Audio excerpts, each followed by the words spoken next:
2 days before he died, Michael Jackson was $500 million in debt.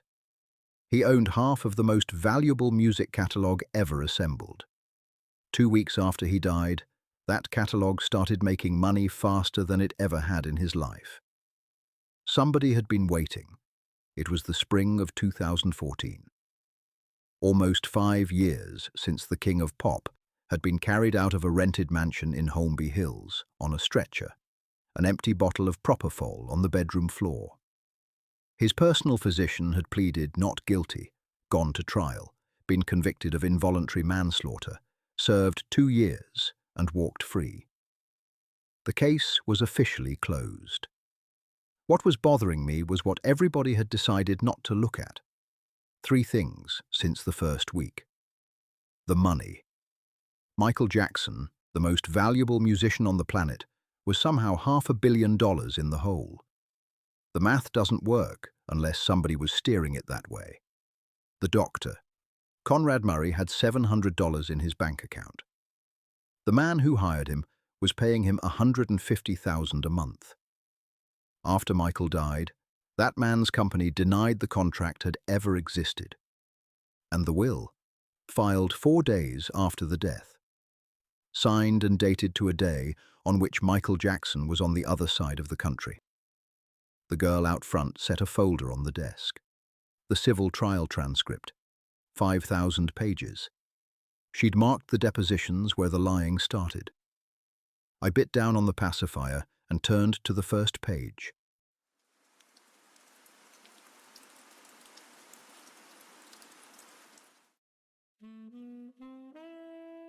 Start with the room. 100 North Carrollwood Drive. A rented 17,000 square foot mansion Michael Jackson was paying $100,000 a month to live in. He didn't own it. He couldn't have. The man whose face was on 1 billion records couldn't get a mortgage.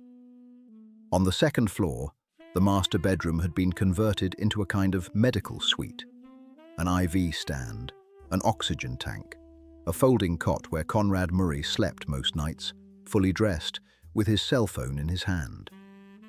The drug they'd find in Michael Jackson's body the next morning is called propofol. It's a surgical anesthetic. It is not approved for sleep. It is not approved for home use anywhere in the world. It's used in operating rooms by anesthesiologists who do nothing for the entire procedure but watch the patient breathe. Conrad Murray was a cardiologist.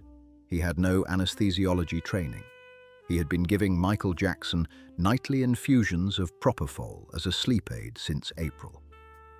On the morning of June 25, 2009, after a full night of trying everything else, Murray gave him 25 milligrams, a small dose. It should have produced 10 minutes of sleep. Then Murray walked out of the room to make phone calls. He was on the line with a girlfriend in Houston when he heard coughing on the other end, and then nothing.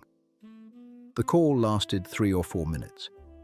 When he walked back in, Michael Jackson was not breathing. He did not call 911. He called Michael Jackson's personal assistant. He called his own attorney.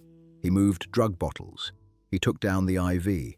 He did chest compressions on a soft mattress, which doesn't work.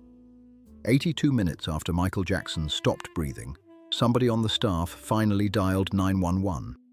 By then it was already too late. The question was never whether the doctor had killed him. The question was who put the doctor in the room.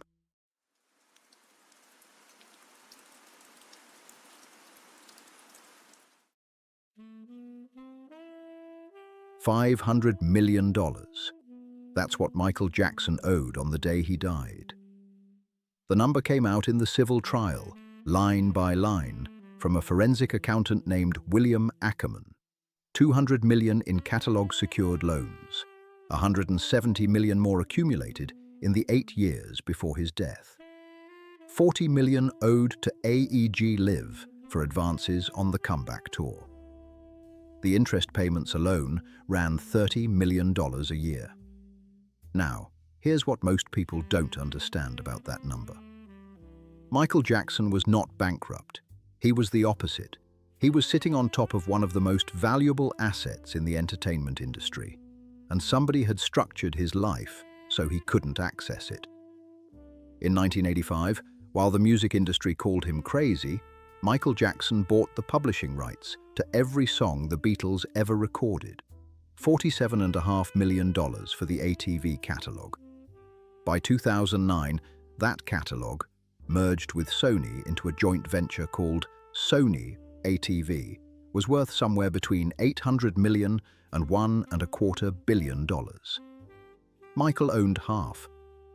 So a man who, on paper, controlled $500 million in music rights was being told he couldn't pay his mother's mortgage. The catalogue was bringing in cash, but every dollar of it had been pre-pledged to interest payments at rates as high as 20%, when prevailing rates were 6%. 20% on a man who could borrow at 6% is not a loan, it's a leash. And the company holding the other end of the leash was Sony. The same Sony that owned the other half of Sony, Czech ATV. The same Sony that, every time Michael's finances got worse, gained more leverage over the half he still held. There was only one way out. Michael had to perform. The 50-show London residency at the O2 Arena was projected to gross $250 million. If he made it through, he was solvent. If he didn't, the catalogue was on the table.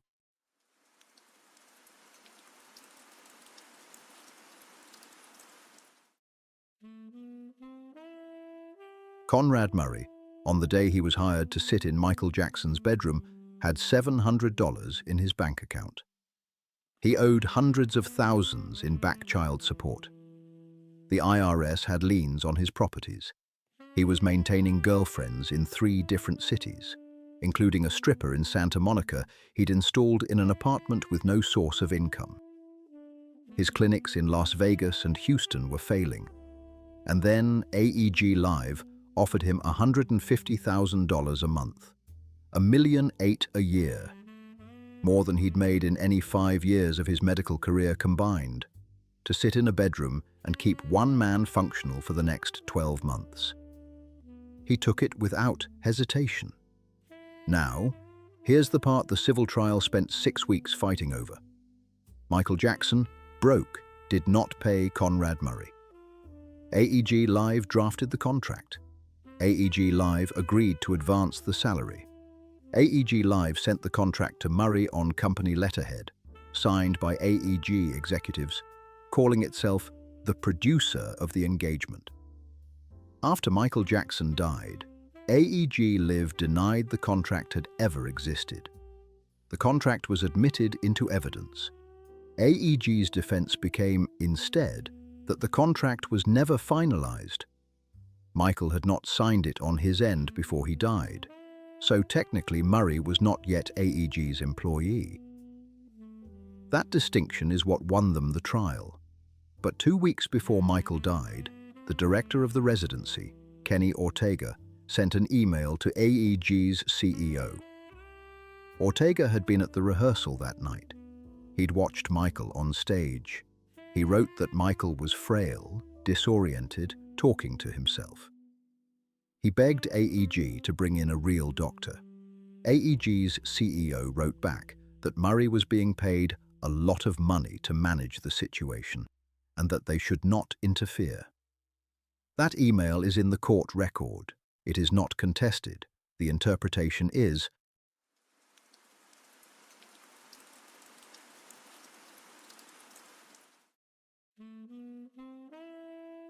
"This is it" was supposed to be 10 shows. That was what Michael Jackson agreed to in early 2009. 10 farewell concerts at the O2 Arena. He was 50 years old. He had not toured in 12 years. He had 3 children at home. 10 was the number he could do. By the time the contract was signed, the number was 50. How that happened is contested. AEG's CEO Randy Phillips testified Michael was enthusiastic. Michael's family testified he had been bullied into the larger run by AEG executives who threatened to pull the plug on the entire project. Both versions can't be true. One probably is. What is not contested? The schedule was extreme by any reasonable measure. Aerosmith, in their 50s, did 25 show residencies. Cher, in her 60s, did 30. 50 was the math AEG needed to hit $80 million in advance commitments. Michael Jackson, in March of 2009, weighed approximately 126 pounds. He had a back problem and chronic insomnia he'd been carrying since the late 90s. To do 50 shows, he had to sleep. He had not been able to sleep, by his own account, in over a decade. Conrad Murray's solution was propofol, every night, to put Michael under for 6 to 8 hours and bring him back up in the morning. Michael called the propofol milk. The arrangement was supposed to be temporary. Murray was meant to wean him off slowly before the tour started. The only way Michael was going to survive 120 days of consecutive performance was if he was sleeping naturally by the time he hit London. 4 weeks before the residency, he wasn't weaning. He was getting more dependent. Either the doctor was incompetent or the weaning was never the plan.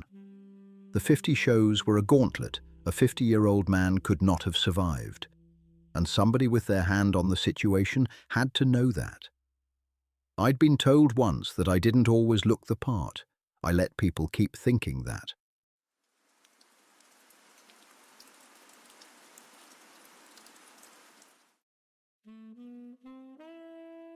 Four days after Michael Jackson died, his lawyer John Branca walked into Los Angeles County Superior Court and filed a will.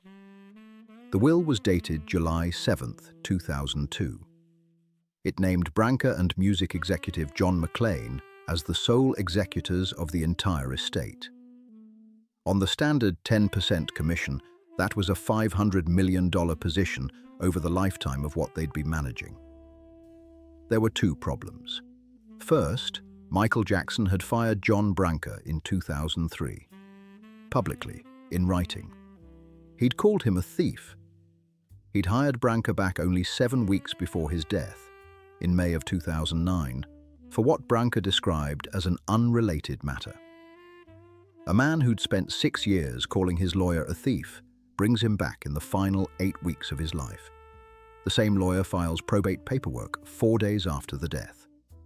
Second, and this is the part the family raised in 2012, the will is dated July 7, 2002.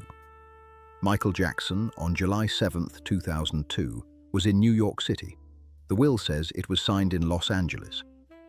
5 of his siblings, Janet, Rebby, Randy, Tito, Jermaine, co-signed a public letter accusing Branca and McClain of fraud, forgery, and exploitation. The probate court did not act on the letter. The siblings could be wrong. Michael's travel records from 2002 are imperfect. Maybe he flew in for the morning and out by night. Maybe.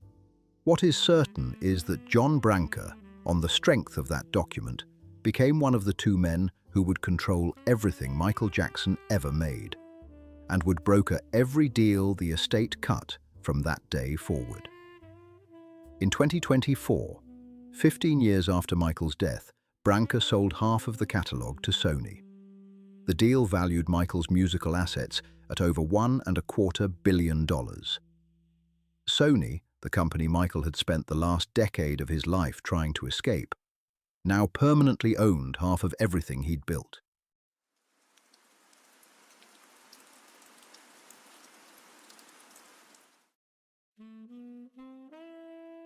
Step back.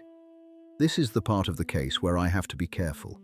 There is no court of record that has ruled Michael Jackson was murdered. Conrad Murray was convicted of negligence, not intent. The civil jury found AEG live, not liable. The estate is administered legally. So what I'm about to lay out is not a legal claim, it's the detective's read. Look at the timeline as one timeline. Michael Jackson's debt grew at a rate that was mathematically engineered. Loans at 20% when prevailing rates were 6. Refinancings every 18 months. Each one extracted more equity.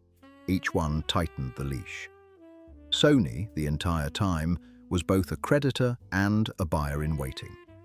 Every time Michael's finances worsened, Sony's option to buy his half of the catalogue at a fixed price strengthened. By 2009, Michael was in his fifth refinancing in 7 years. He had agreed to a 50-show residency that medical experts considered impossible. He had a doctor with no anesthesiology training putting him under hospital anesthetic in his bedroom every night. 2 weeks after his death, Sony Pictures released a documentary built from his rehearsal footage. It made $260 million. 2 months after, his back catalogue had sold 9 million additional units. 15 years later, Sony bought half the catalogue outright. Each step is a legal, defensible business transaction. Each step has an explanation. Loans get refinanced, tours get scheduled, doctors get hired, catalogues get sold. Every party involved profited handsomely. And the man at the center of it ended up dead in a bedroom with an IV in his arm at 50 years old.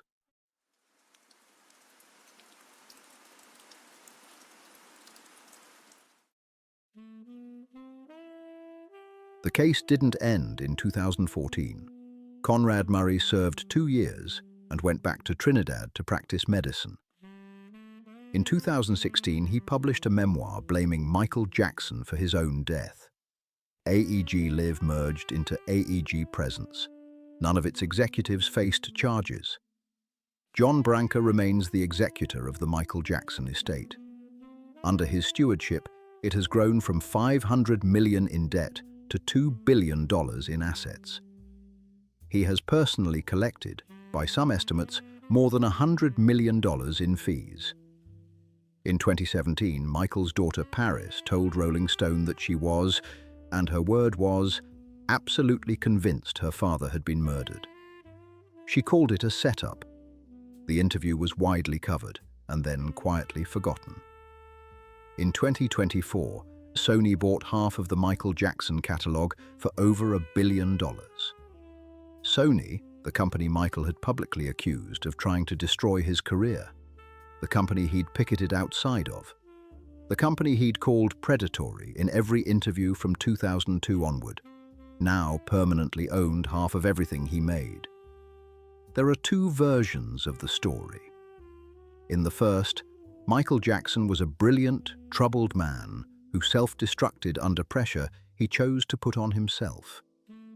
The corporations and lawyers around him simply harvested what was left when he fell. That version is consistent with all the evidence. It's also the version every party with blood on their hands would prefer to be true. In the second, Michael Jackson was systematically bled by a network of lenders, lawyers, and corporate interests who needed him broke and dependent. In that version, the doctor in the bedroom wasn't the killer. He was the last instrument. Both versions explain the timeline. Both versions explain the will. Both versions explain why Sony was waiting. Only one of them has been investigated. There are cases that end. There are cases that close. And there are cases that just stop being worked. Michael Jackson died in a rented mansion at 50 years old, with 3 children, $500 million in debt, and the rights to every Beatles song to his name. His doctor went to prison. His promoter walked free. His lawyer became the steward of the largest entertainment estate in history. And the company he'd spent his life trying to escape now owns him. The file closed the way files close, not clean, just closed. I closed the folder. On the desk, the next file was already waiting. A British princess on a Paris highway in 1997. A black Mercedes, a pursuing motorcycle, a tunnel. The official story almost held. Case closed. End of script.